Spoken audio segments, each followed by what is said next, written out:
அனைவருக்கும் வணக்கம். என்னுடைய பேர் திவ்யா. எனக்கு 22 வயது ஆகிறது. எங்கள் வீட்டில் நானும் எனது அம்மாவும் மட்டும்தான். எனக்கு அப்பா கிடையாது. நான் சிறு வயதாக இருக்கும் பொழுதே என் அப்பா வேறு யாரையோ காதலித்து திருமணம் செய்து எங்களை விட்டுவிட்டு வெளியே சென்று விட்டார். பிறகு என் அம்மாதான் என்னை வேலைக்கு சென்று கல்லூரி வரை படிக்கவும் வைத்தார். நான் கல்லூரி படிக்கும் பொழுது என்னுடன் ரவி என்று ஒருவன் படித்தான். அவன் என்னுடன் நன்றாக பழகியும் வந்தான். இப்படி இருக்க நாங்கள் இணைபிரியா நண்பர்களும் ஆனோம். அவன் வீட்டில் அவனுக்கு அப்பா அம்மா மற்றும் ஒரு தங்கையும் இருந்தாள். இப்படி இருக்க அவனுக்கு என் மேல் காதலும் வந்தது. நான் ஆரம்பத்தில் வேண்டாம் என்று கூறியும் அவன் என்னுடன் மிகவும் நெருக்கமாக பழகியதால் அவன் மேல் எனக்கு கோபம் வரவில்லை. பிறகு நானும் யோசித்து பார்த்துவிட்டு அவனை காதலித்து திருமணம் செய்து கொள்ளலாம் என முடிவும் எடுத்தேன். என் அம்மாவும் அவனை திருமணம் செய்ய சம்மதித்தார். ஆனால் அவன் வீட்டில் ரவியுடைய அம்மா ஒத்துக்கொள்ளவில்லை. பிறகு அவரை பேசி சமாளித்து ரவி ஒத்துக்கொள்ளவும் வைத்தான். இப்படி இருக்க நாங்கள் கல்லூரி படிப்பை எல்லாம் முடித்துவிட்டு வேலைக்கு சென்று சிறிது நாட்கள் கழித்து திருமணம் ஏற்பாடுகளை செய்து திருமணமும் செய்து கொண்டோம். இப்படி இருக்க அவர்கள் வீட்டிலும் முதலில் என்னை சந்தோஷமாக பார்த்து கொண்டார்கள். என்னுடைய மாமனார் மிகவும் நல்ல குணம் கொண்டவர். அவர் என்னை எதுவுமே சொல்லவும் மாட்டார். ஆனால் என்னுடைய மாமியார் தான் என்னை ஏதாவது ஒரு குறை கூறிக்கொண்டே இருப்பார். திருமணமாகி 10 நாட்களில் என் மாமியார் என்னிடம் வந்து, என்னம்மா ஏதாவது விசேஷம் இருக்கா என்று கேட்டார். உடனே கல்யாணமாகி 10 நாள் தான் ஆகுது, அதுக்குள்ள விசேஷம்னு கேட்குறீங்களே என்று கூற, உடனே அவர் சும்மா கேட்டேன் என்று சலிப்புடன் அங்கிருந்து கிளம்பிவிட்டார். இப்படி இருக்க என்னிடம் ஏதாவது விசேஷம் உள்ளதா என அடிக்கடி அவர் கேட்கவும் ஆரம்பித்தார். ஆனால் அவர் ஆசைப்பட்டது போல எதுவும் நடக்கவில்லை. அவர் என்னை திட்டுவதற்கு ஏத்தது போல எனக்கும் நாட்கள் தள்ளி போனதே தவிர கரு எதுவும் உண்டாகவில்லை. இப்படி இருக்க நான் ஒரு தனியார் நிறுவனத்திற்கு வேலைக்கும் சென்றேன். அங்கேயும் சில பேர் திருமணமாகி எத்தனை நாட்கள் ஆகியும் இன்னும் உங்களுக்கு குழந்தை பிறக்கவில்லையா என என் மனதை புண்படுத்தி கொண்டே இருந்தார்கள். அதனால் எனக்கு வேலைக்கு செல்லவும் பிடிக்கவில்லை. பிறகு நான் வேலைக்கு வரவில்லை என்று வேலையை விட்டுவிட்டும் விட்டேன். என்னையும் என் மாமியாரையும் அடிக்கடி அக்கம் பக்கத்திலும் என்ன இன்னும் கரு உண்டாகவில்லையா எனவும் கேட்கவும் ஆரம்பித்தார்கள். இப்படி கேட்க நான் பழகி கொண்டேன். ஆனால் என் மாமியாரிடம் யாராவது கேட்டால் அவர் அங்கே பதில் சொல்லிவிட்டு வந்து என் மீது தான் அந்த வெறுப்பையும் காட்டுவார்.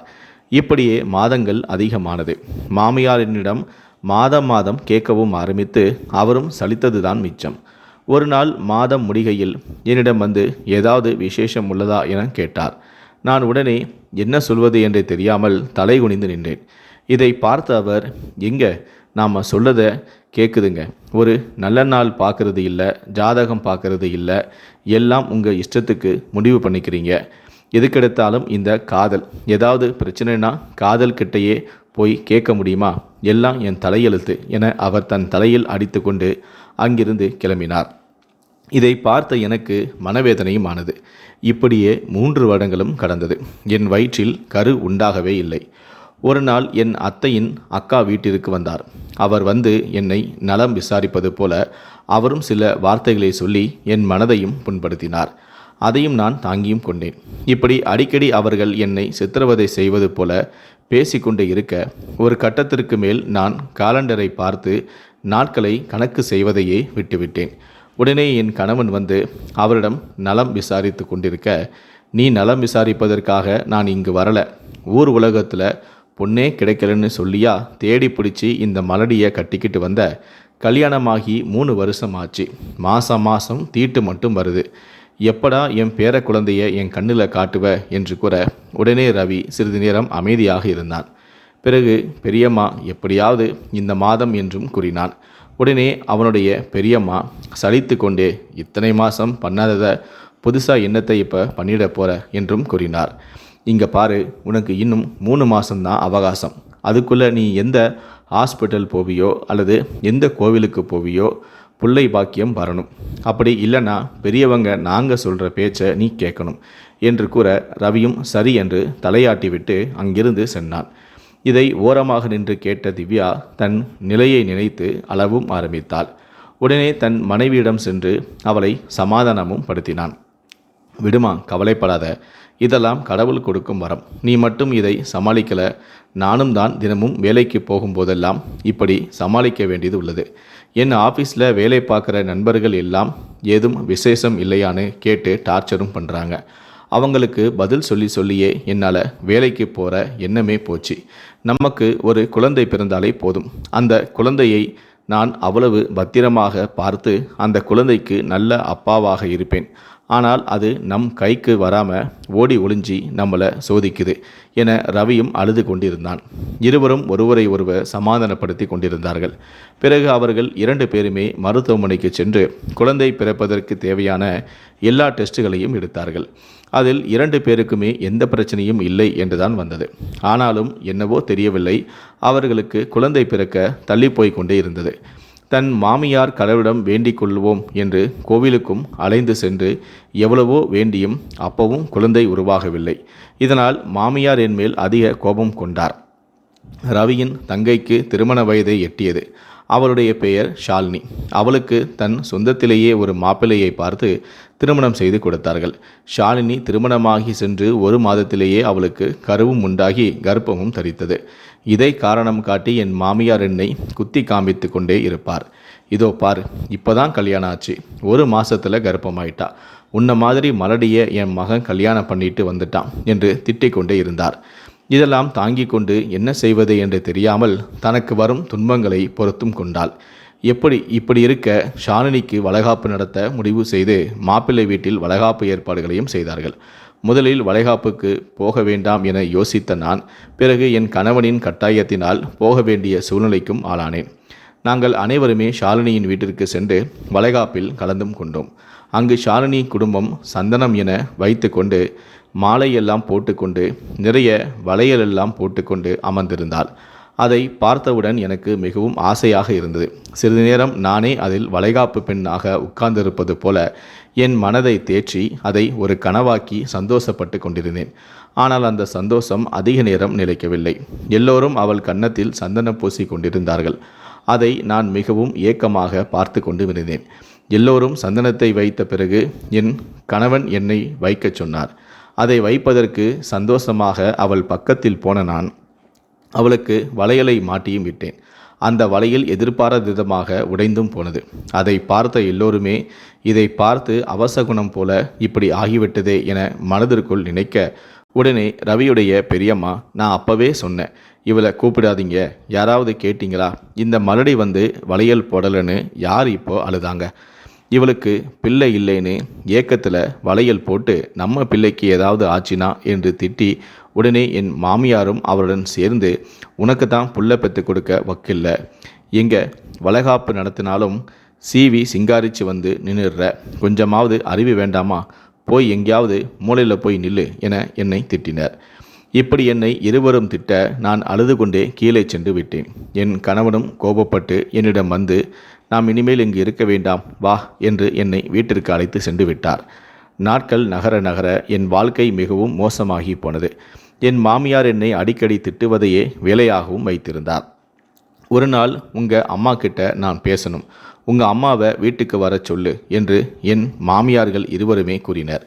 நானும் என் அம்மாவை எங்கள் வீட்டுக்கு வரவழைத்தேன். என் அம்மாவும் அங்கு வந்தார்.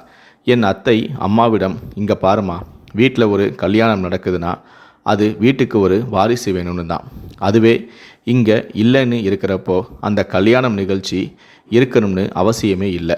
நான் சொல்கிறது உங்களுக்கு புரிஞ்சிருக்கும்னு நினைக்கிறேன் என்று கூறினார்.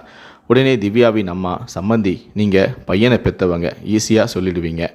என் பொண்ணு வாழ்க்கையும் கொஞ்சம் யோசித்து பாருங்கள். ஒருவேளை குறை என் பொண்ணுக்கு இல்லாமல் உங்கள் பையனுக்கு இருந்தா என்று கேட்க, உடனே ரவியின் பெரியம்மா கோபப்பட்டு, ஏமா எந்த வம்சம் வாசலில் உட்காந்துக்கிட்டு என்ன பேச்சு பேசுகிறீங்க? இது என்ன சின்ன குடும்பமா? என் வயசுக்கு எத்தனை கல்யாணம் காட்சிகள், எத்தனை புள்ள குட்டிகளை பார்த்துருக்கேன். எங்கள் வம்சத்து ஆம்பளைங்க துப்புற எச்சில் கூட மரமுளைக்கும் என கோபப்பட்டு திட்டி கொண்டிருந்தார். உடனே திவ்யாவுடைய அம்மா, இல்லைம்மா, நான் ஏதோ தப்பாக சொல்லலை என்று கூற, உடனே திவ்யா, அம்மா வேண்டாம்மா, இங்கே இருந்து நாம் போயிடலாம். என்னை பார்த்துக்கிறதுக்கு எனக்கு தெரியும். என்னை நீ படிக்க வச்சிருக்கல்ல, இந்த சமுதாயத்தில் ஒரு ஆம்பளை இல்லாமல் எப்படி வாழணும்னு சொல்லி கொடுத்துருக்க, அது மாதிரியே இருந்துக்கிறேன். பாமா என அழுது கொண்டே தன் அறைக்கு சென்று தனது துணிகளை எல்லாம் எடுத்து அடுக்கி கொண்டு இருந்தாள். உடனே அங்கு சென்ற ரவி, திவ்யா, என்ன பேசுகிற நீ தனியாக வாழ்ந்துட்டு போயிடுவ. என்னை பற்றி யோசிச்சியா நீ இல்லாமல் நான் எப்படி இருப்பேன் என்றும் கூறினான். உடனே திவ்யா, ரவி, தயவுசெய்து வயசுக்கு ஏற்ற மாதிரி பேசு. இந்த நரகத்தில் இருந்து தினம் தினம் நம்ம 2 பேருமே கஷ்டப்படுறதுக்கு பதிலாக நாம் 2 பேருமே பிரிஞ்சு தனித்தனியாக ஒரு நிம்மதியான வாழ்க்கையை வாழலாம் என அழுது கொண்டிருந்தாள். உடனே ரவியும் அழுது கொண்டு, நமக்கு இந்த வீடும் வேண்டாம், இந்த ஊரும் வேண்டாம், நம்ம எங்கேயாவது போய் யாரும் நம்மளை எதுவும் போயிடலாம், யாரும் நம்மளை எதுவும் சொல்லாமல் இருக்கிற மாதிரி தூரத்தில் போய் வாழலாம் என்றான். உடனே இருவருமே அழுது கொண்டே, நம்ம ஒரு பாப்பாவை தத்தெடுத்துக்கலாம், நம்ம அந்த பாப்பாவை சந்தோஷமாக வளர்க்கலாம், இவங்க கிட்ட இருந்து எங்கேயாவது கண்காணாத இடத்துக்கு போய் வாழலாம் என்றும் கூறினான். உடனே திவ்யா, நம்ம படுற கஷ்டம் பார்த்தாது ஒரு சின்ன குழந்தையும் கஷ்டப்படுத்தணுமா ரவி என்று அழுது கொண்டே கூறினாள். எல்லாத்துக்குமே ஒரு நல்ல நேரம் வரும் என்று அழுது கொண்டிருக்க நாட்களை கணக்கு செய்து உடனே காலண்டரை சென்று பார்த்தேன். அதில் எனக்கு 5 நாட்கள் தள்ளி போயிருந்தது. எனக்கு அதை பார்த்தவுடன் மேலும் அழுகை பொங்கியது. நான் மீண்டும் மீண்டும் நாட்களை கணக்கு செய்து கொண்டே அழுது கொண்டே இருந்தேன். உடனே என் கணவர் என்ன ஆச்சு என கேட்கிறார். இல்லை சொல்லு என்றும் கூறினான். உடனே ரவி, எனக்கு 5 நாள் தள்ளி போயிருக்கு என்று அழுது கொண்டே கூறினேன். ஆனால் அதிலும் எனக்கு நம்பிக்கை இருந்தாலும் என் கணவன் ரவிக்கு நம்பிக்கை இல்லை. எப்படி இருந்தாலும் இந்த மாதமும் எல்லா மாதங்களைப் போல ஆகிவிடும் என நினைத்து இருந்தாலும் பார்த்து விடலாமே என என் கணவன் வேகமாக ஓடிச் சென்று கரு உண்டாக இருக்கிறதா என பார்க்கும் கிட்டையும் வாங்கி வந்து தன் மனைவியிடம் கொடுத்தான். அவளும் அதை பரிசோதித்து பார்த்துவிட்டு ரவி பக்கத்தில் வந்து அமர்ந்து அழுது கொண்டு இருந்தாள். அதை பார்த்த ரவி, சரி, எல்லா மாதங்களைப் போல இந்த மாதமும் ஆகிவிட்டது என நினைத்து மனம் மாற்றி போய் அழ ஆரம்பித்தான். அவனுக்கு என்ன சொல்வது என்றே தெரியாமல் தன் மனைவியின் தோளில் கையை வைத்து ஆறுதல் சொல்வது போல தட்டி கொண்டிருந்தான். உடனே திவ்யா தன் கையில் இருந்த கிட்டை எடுத்து ரவியிடம் காண்பிக்க இருவருமே சந்தோஷத்தில் அழுது கொண்டே அந்த கிட்டை பார்த்து சந்தோஷப்பட்டு கொண்டார்கள். இப்படி இருக்க 10 மாதத்தில் அவர்களுக்கு ஒரு ஆண் குழந்தையும் பிறந்தது. அவர்கள் அந்த குழந்தையை அன்புடனும் பாசத்துடனும் சந்தோஷமாக வளர்த்தும் வந்தார்கள். குழந்தை பாக்கியம் என்பது கடவுள் கொடுக்கும் வரம். அது ஒரு ஆணையோ பெண்ணையோ சார்ந்தது கிடையாது. இந்த உலகத்தில் 10 மாதம் கஷ்டப்பட்டு குழந்தை பிறக்கும் வலியை விட குழந்தை இல்லாதவர்கள் படும் வலி மிகவும் கொடுமையானது. இப்போ